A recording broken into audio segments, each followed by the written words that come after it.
그 침 안 튀는 악기로 주로 한 거죠.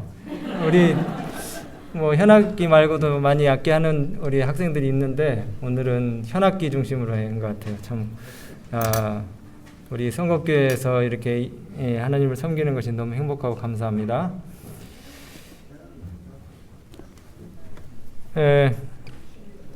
오늘 사실 우리 온라인 전도에 어제 저녁에 말씀 들어보신 분들 아시겠지만은 참 말씀이 너무나 쉽고 재밌고 또 마음에 와닿고 감동을 주는 그런 말씀이고 또 목사님 생김새까지 잘생기셨더라고요. 그래서 상당한 그 경쟁심을 갖게 하는 그런 목사님이신데 오늘 또 막 기대가 되는 그런 그 뭔가를 남겨두셔가지고 우리 성도님들이 아마 이 시간에 지금 유튜브를 막 보고 싶어 하시는 분들이 계실 거예요. 그거는 보너스고 집에 가서 보시고 좀 부족해도 오늘은 제가 준비한 말씀으로 은혜를 누리시게 되길 바랍니다. 오늘은 그 하나님의 말씀 시편 90편에 있는 말씀으로 은혜를 나누고자 합니다. 제가 중간중간에 말씀을 인용하도록 하고요. 요즘 그 미국 대선이 이제 한창인데요. 이 성경 시편 90편을 읽으면서 세 가지 눈에 띄는 요점을 제가 보게 됐습니다. 그래서 그걸 중심으로 말씀을 준비해 봤는데요. 그 첫 번째는 유한한 인생. 여러분 그 트럼프 나이가 몇 살인지 아세요? 74세. 근데 46년생이시래요. 1946년. 저는 이 트럼프 대통령이 연세가 많으신 걸로 그렇게 알았는데 바이든은 더 많으시더라고요. 이분은 77세, 42년생이니까 거의 뭐 우리나라 나이로 하면 48세 가까이 되시는데 이제 당선이 이제 되시면은 미국 역사상 초고령, 최고령도 아니고 초고령 대통령이 됩니다. 어떤 집사님이 최근에 저한테 그러시더라고요. 우리 어머니는 60세도 못 넘기고 돌아가셨는데 내가 지금 70이니까 많이 살았지. 지금 죽어도 여한이 없어. 그렇게 말씀을 하시면서 어떤 분들은 70을 넘기면은 마치 생을 마감해야 할 준비를 해야 되는 것처럼 그렇게 말씀하시는 분들이 있어요. 근데 여기 보니까 이 미국 대통령 후보들은 70을 훨씬 넘기고 또 이제 80이 다 돼 가시는데도 그 리전투구 진흙탕 같은 그런 싸움을 계속하면서 이게 대통령 후보 나서는 게 쉬운 게 아니에요. 새벽부터 밤 늦게까지 선거 유세를 하기 위해서 전국을 돌아다니는 거예요. 그러면서 아주 그 교묘하고 아주 신경전을 계속해서 해야 되잖아요. 그 싸움을 계속하면서 설전을 해가는 이 고된 작업을 하고 있는 겁니다. 선거전을 하는 걸 보니까 초인류 국가가 이 미국 초인류 국가가 우리가 그 선진국이라고 바라보는 그런 그 미국 사람들도 그렇게 신사적이지는 않더라고요. 이렇게 서로 이렇게 뭡니까 대통령 후보로 나서가지고 설전하는 것들을 들어보면은 그래서 생각하기를 역시 인간은 인간이구나. 서로 비방하고 욕설하고 그 정권 한번 잡아보겠다고 서로 못 잡아먹어서 안달인 것 같아요. 이제 당선이 되어도 바이든 후보 같은 경우는 4년을 통치를 하고 나면 어떻게 됩니까? 나이가 82세셔요. 82세. 어쩌면은 법이 정한 은퇴 나이가 없다 할지라도 그분들의 그 생체 나이가 더 이상 그들의 임기를 보장 못 해줄 수도 있습니다. 아무리 100세 시대라도 이제 82세 마치면은 10년 혹은 15년 뭐 더 사시는 거예요. 그래서 제가 이제 궁금해가지고 이렇게 인터넷을 열어보니까 한국의 100세 이상의 인구가 5,500만 명 중에 몇 명인가 봤더니 3,400명밖에 안 되더라고요. 100세 이상이 우리나라에 3,400명. 그러면 90세 이상은 몇 명일까 봤더니 13,000명입니다. 여기 80세 넘기신 분 있죠? 80세 넘기신 분은 전체 인구의 1%입니다. 48만 명 정도 되시더라고요. 전체 인구의 1%가 좀 안 돼요. 오늘 이 자리에 계신 어르신들이 저 젊은 목사가 이런 얘기를 한다고 노여하지 마시고 어차피 여기 앉은 젊은 사람들도 다 가게 되는 길이에요. 좀 늦긴 하지만 다 가게 되는 길입니다. 유한한 인생이에요. 성경에 여기 시편 90편 10절의 표현대로 우리의 연수가 70이요. 강건하면 몇이요? 80이라도 그 연수의 자랑은 어떻다고요? 수고와 슬픔뿐이요. 신속히 가니 우리가 날아가나이다. 그렇게 얘기했어요. 오늘 이 시간에 우리가 깨닫고 인정해야 하는 것은 이 나라는 존재는 너무나 유한한 존재다. 이 사실을 우리가 인정해야 돼요. 아무리 몸부림쳐도 속히 시들 수밖에 없는 존재다라는 사실을 깨달아야 됩니다. 이 말씀은 우리가 다 그냥 인생을 허무하게 여기고 아무렇게나 그냥 떠밀려 가듯이 살으라 그런 말이 아니고요. 물론 자신의 가치를 인정하고 열심히 타인을 위해서 봉사의 삶을 살기 위해 자기를 개발하고 노력하는 그런 삶을 살아야 하지만 한편으로 우리가 잊지 말아야 되는 것은 광대무변하신 하나님 앞에서 전지전능하신 무소부재하신 그 능력의 주님에 비해서 우리라고 하는 이 죄인들 존재는 너무나 약한 존재다는 사실을 우리가 깨달아야 된다는 것이에요. 산이 생기기 전, 땅과 세계도 주께서 조성하시기 전, 곧 영원부터 영원까지 계신 누구요? 하나님. 그 하나님에 비하면은 우리 인생이라는 것은 잠시간 추락하며 빛을 내는 별똥별과 같은 유한한 인생입니다. 잠시 후면 뭘로 돌아갑니까? 흙으로 돌아가요. 먼지로 돌아갑니다. 티끌로 돌아갑니다. 내세우고 자랑할 게 없어요. 또 반대로 우리가 뭐 그렇게 남을 의식하면서 스트레스 받고 고민하면서 경쟁하면서 그렇게 힘들게 살 필요가 없어요. 그 트럼프 대통령 요즘 행보를 보면은 상당히 웃깁니다. 이제 자기에게 선거 결과가 불리해지니까 이제는 골프나 치러 댕기자고 골프장에서 모습을 드러내는가 하면 트위터를 열심히 해요. 방 안에서. 그 다음에 악재를 만들어 가지고 다음 대통령이 아주 곤궁에 처하도록 그래가지고 무슨 이란의 핵시설을 공격해가지고 파괴해버리자고 막 참모들을 갖다 선동을 하고 그 다음에 이제 임기도 얼마 안 남았는데 국방장관을 막 경질시키고 CIA 국장을 경질시킨다는 그런 말도 있어요. 국민들의 필요를 위해서 끝까지 최선을 다해야 되는 이 대통령이 자기 자리만 고수하는데 혈안이 돼가지고 마치 초등학생들 그 반장 선거에서 낙선이 되면은 나 반장 안 해 하면서 꼴통 부리는 그런 그 초딩학생 같은 그런 느낌이 들어요. 혹시 미국 시민권 받으신 분 기분 나빠하지 마시기 바랍니다. 이게 세계의 대통령이라고 하는 초인류 선진국의 대통령의 인격이고 모습이에요. 여러분 우리가 이런 세상의 지도자들의 모습을 보면서 하나님 말씀과 또 타인을 배려하면서 살아야 되겠다고 그렇게 결심하지 않으시겠습니까? 더 많은 사람들에게 평화와 행복을 불러올 수 있도록 내가 좀 헌신하는 삶을 살아야 되겠다. 그렇게 우리가 좀 다짐하고자 하는 그런 마음들이 생겨났으면 좋겠어요. 여러분 이 연약한 인생들이 살아있는 동안에 추구하는 것들이 뭡니까? 돈, 명예, 지위, 쾌락 이런 것들이에요. 다시 말씀드리지만은 이 모든 것들은 관 속에 우리가 담아갈 수 있는 것들이 아닙니다. 아무것도 관 속에 담아갈 수 없어요. 유한한 인생들이에요. 그래서 오늘 아침에 하나님께서 우리에게 참으로 중요한 메시지를 주시는데 허무한 인생 속에서 누구를 찾으라고요? 하나님을 찾으라고요. 하나님을. 주께서 사람을 티끌로 돌아가게 하시고 말씀하시기를 너희 인생들은 돌아가라 하셨사오니 5절 주께서 저희를 홍수처럼 쓸어 가시나이다. 저희는 잠깐 자는 것 같으며 아침에 돋는 풀 같으니이다. 아침에 피었다가 저녁에 치는 풀의 꽃같이 그렇게 허무한 것이 인생인 것이에요. 우리 어머님도 그렇죠? 네. 그러므로 12절에 우리에게 우리의 날 계수함을 가르치사 지혜의 마음을 얻게 하소서. 여호와여 돌아오소서. 언제까지니까 주의 종들을 불쌍히 여기소서. 주 우리 하나님의 은총을 우리에게 임하게 하사 우리 손의 행사를 우리에게 견고케 하소서. 우리 손의 행사를 견고케 하소서. 1절의 말씀처럼요. 주는 우리의 뭐가 돼야 된다고요? 거처, 대대의 거처. 여러분 나라와 집 없이 광야를 떠돌았던 그 이스라엘 백성들을 생각해 보세요. 그들이 하나님이 함께 하심으로 광야에서 집과 같은 평화와 안식을 누릴 수 있었던 것처럼 하나님 자신이 그들의 안식처였던 것처럼 우리 유한한 인생의 유일한 피난처가 하나님의 되시기를 간절히 바랍니다. 하나님을 믿고 의지하시는 가운데 여러분의 생애의 보람과 희망을 발견하시게 되기를 간절히 바라요.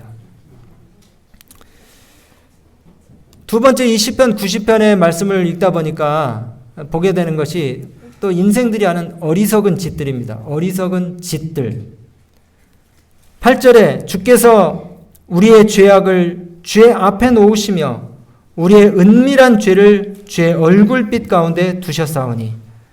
이 나라를 세운답시고 사람들이 부러워하는 그 자리에 서려고 하는 사람들이 자신들이 어떤 일을 하는지도 잘 모르지만은 우리가 그 사람들의 그 짓을 좀 잘 보아야 돼요. 참 어리석은 짓들입니다. 육의 열매들을 엄청나게 많이 맺고 있어요. 육의 열매가 뭡니까? 육체의 일들, 분쟁과 시기와 다툼과 투기와 방탕과 비방과 욕설입니다. 그 자리를 쟁취하려고 상대를 짓밟고 끌어내리면서 올라가려고 해요. 페어플레이가 전혀 이루어지지 않습니다. 인터넷 그 표제 기사 가운데 또 이런 그 트럼프에 대한 이야기가 나오는데 자꾸 이 트럼프를 공격해 죄송한데요. 그 트럼프 막말 비법의 막말의 비법. 그래서 이 트럼프가 이전에 그 대통령 한참 하실 때 남을 헐뜯고 비방을 세게 독설을 하면 할수록 지지율이 계속 올라간대요.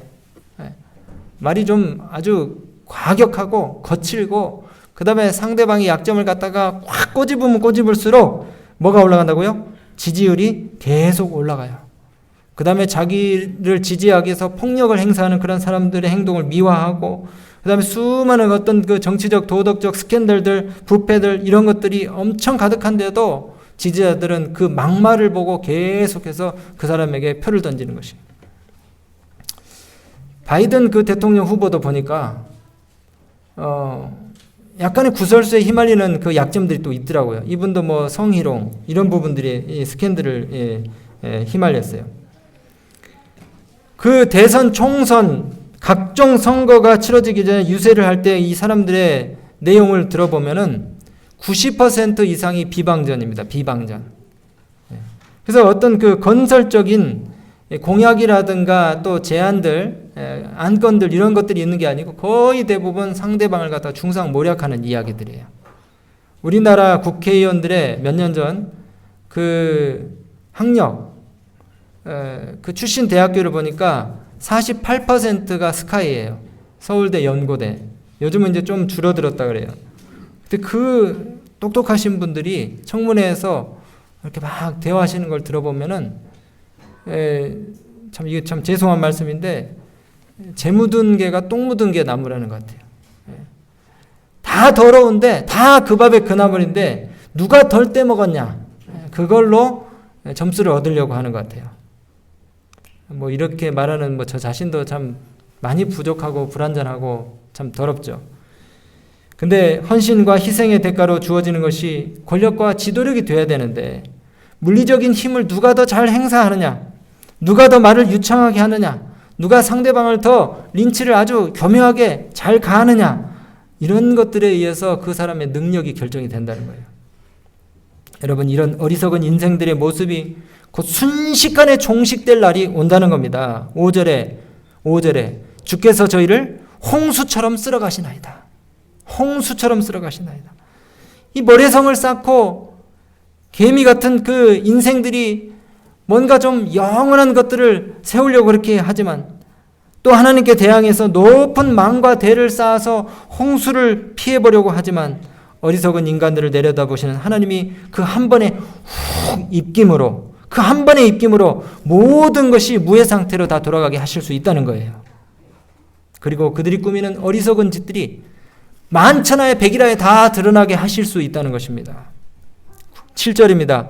우리는 주의 노에 소멸되며 주의 분내심에 놀래나이다.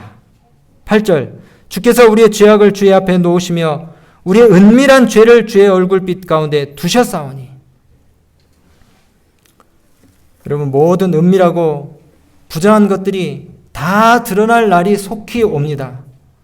우리가 하늘에 갈 때에 세상에서 우리가 쟁취한 그 직위와 직분 때문에 우리가 하늘에 가지 않는 것을 인해서 감사합니다. 고군분투하며 싸워서 얻은 그 자리 때문에 우리가 하늘에 가는 것이 아니에요. 자신의 연약함을 인정하고 예수 그리스도의 보혈과 공로를 힘입는 자들이 가는 것이 하늘나라입니다. 그리스도 위에 자신을 던짐으로써 죄된 자아를 부서뜨리고 진토가 된 사람들이 하늘 유리바닷가에 서게 될 것입니다. 흙으로 사람을 지으신 하나님에 의해서 하나님의 형상 그대로 재창조된 사람들, 위로부터 내리는 그 능력으로 변화함을 경험한 사람들, 그리스도의 은혜로 중생을 체험한 사람들, 거듭남의 비밀을 경험한 사람들이 가는 나라가 바로 하늘나라인 것이에요. 여러분, 저는 이 말씀을 참 좋아하는데요. 목사에게 보내는 권면 456쪽에 영감의 말씀은 인간의 영광을 티끌 속에 묻어버리고 사람이 자기 힘으로 할 수 없는 일을 인간을 위해서 해주시는 하나님의 역사인 믿음으로 말미암는 의를 체험한 자들이 하늘에 갈 수 있다는 것입니다. 사실 우리 각자를 잘 돌아보면은 참 연약한 부분들이 너무 많아요. 그런데도 우리는 우리 자신들을 보는 것보다는 항상 나보다 못한 사람을 봅니다. 그래서 내가 저 세리보다 낫지. 나는 그래도 일주일에 몇 번씩 금식 기도하고 11조 잘 내고 교회 출석 잘하고 이렇게 하면서 위안을 받아요. 누구를 바라봐야 되는데요? 어제 말씀에도 나왔지만 누구를 바라봐야 되는데요? 우리의 완전한 표본이시는 예수 그리스도를 바라봐야 되는데 예수 그리스도를 바라보지 않으니까 비교의 대상이 항상 사람이 돼요. 여러분, 예수님을 바라봐야 됩니다. 예수님을 늘 바라보는 것이 우리 자신을 지키는 비결이에요. 그래서 우리가 자주 이 질문을 해야 됩니다. 이것이 주님의 길인가? 내가 이것을 행하면 우리 주님이 기뻐하실 것인가?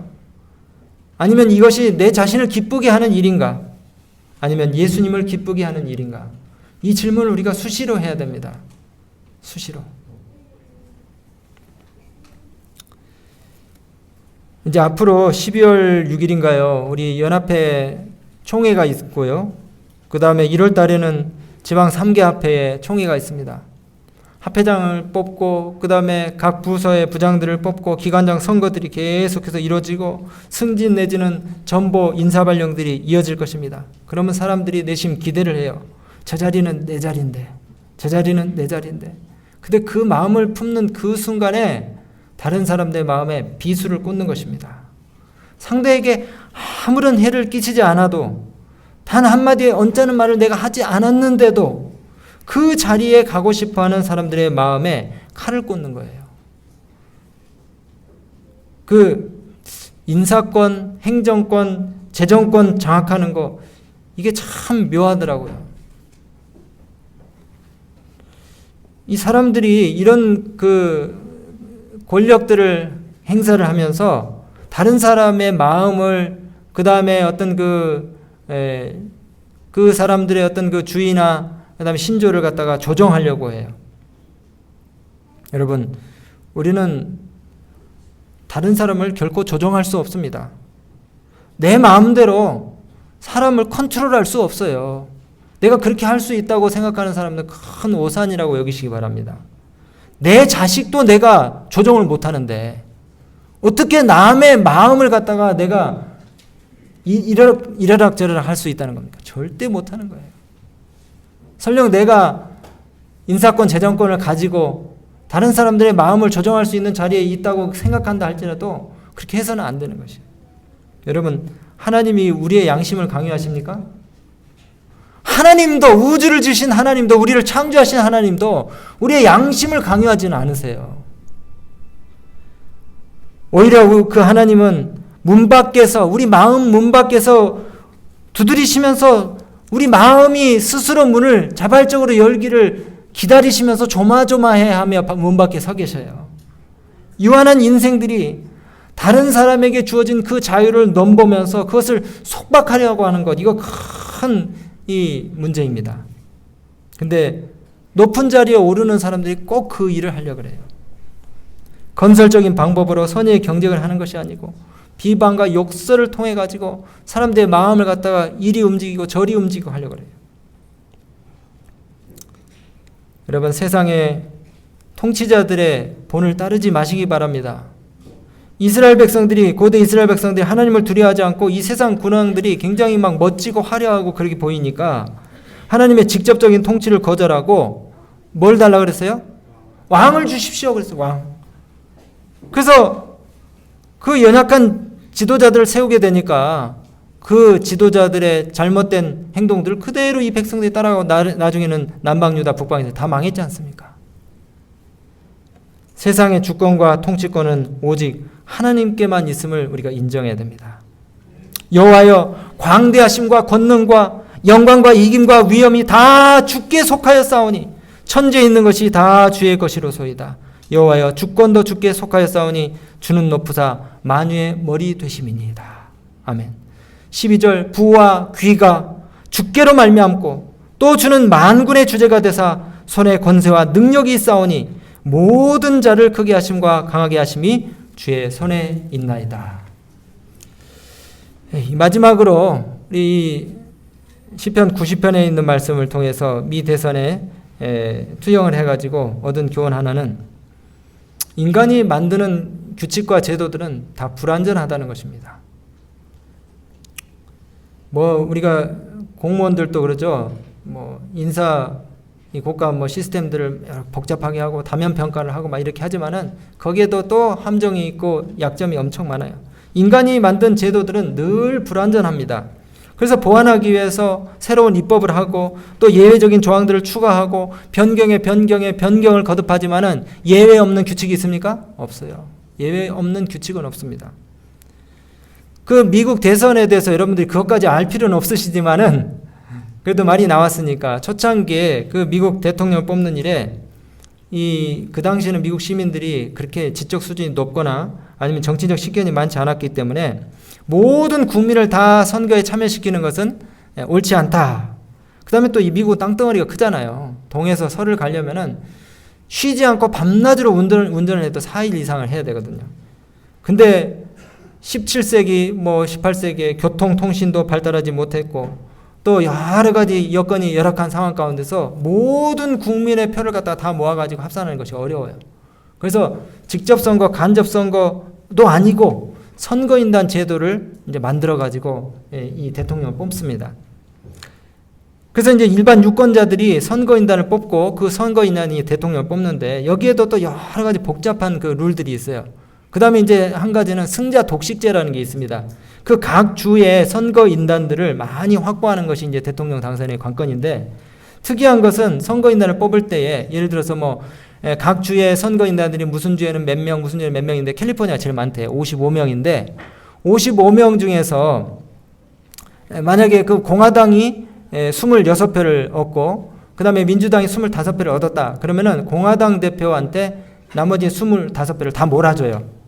그러니까 한 표만 많아도 캘리포니아 55표를 다 이긴 사람이 싹 가져가는 겁니다. 우리로서는 정말 이해가 안 되는 방식이잖아요. 그죠?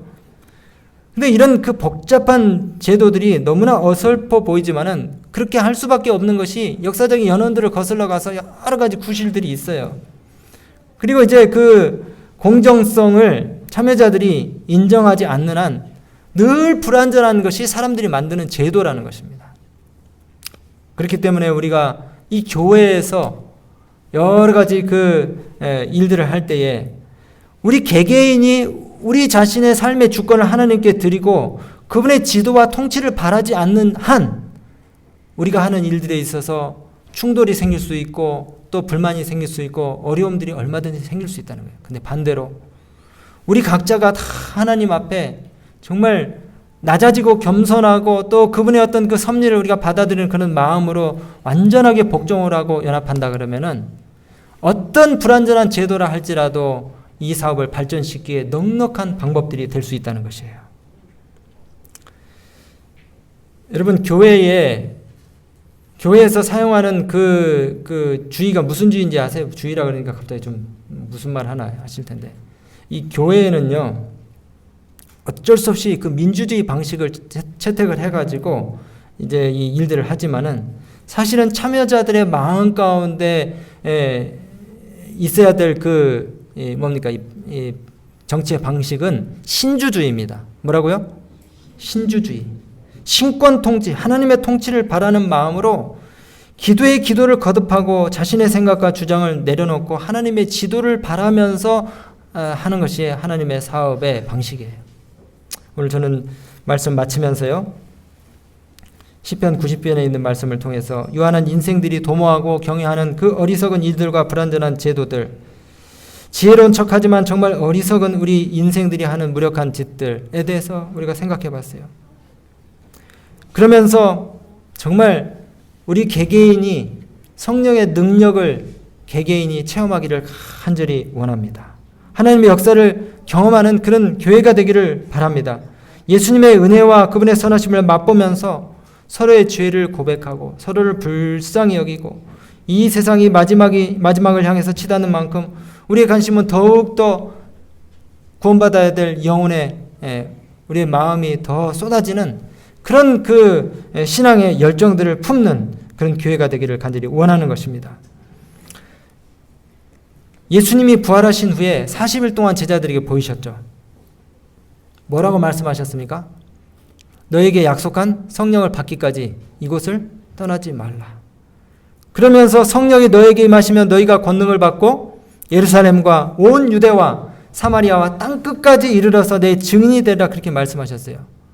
우리는 이 땅에서 우리 자신의 주권과 영역을 넓히려는 이 세상의 통치자들과는 달리 하나님의 왕국을 확장시키려고 하는 그런 하나님의 대사들인 것을 우리가 기억하시고, 세상 끝까지 나아가서 하나님 복음을 전하기 위하여 서로 사랑으로 연합하고 또 하나가 되기 위해서 내 자신을 갖다가 헌신하는 우리 모든 믿음의 가족들 되시기를 간절히 바랍니다.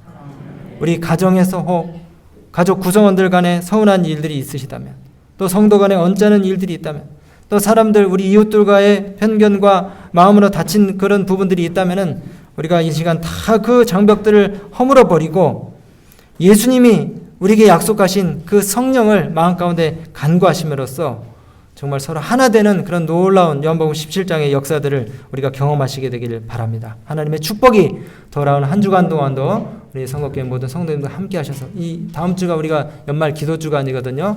여러분들 가정에서 하시든지 혹은 교회에서 우리가 함께 기도하든지 정말 기도로서 우리 자신을 이 연말에 더 헌신하실 수 있는 우리 모든 가족들 되시기 바라면서 말씀 마치겠습니다.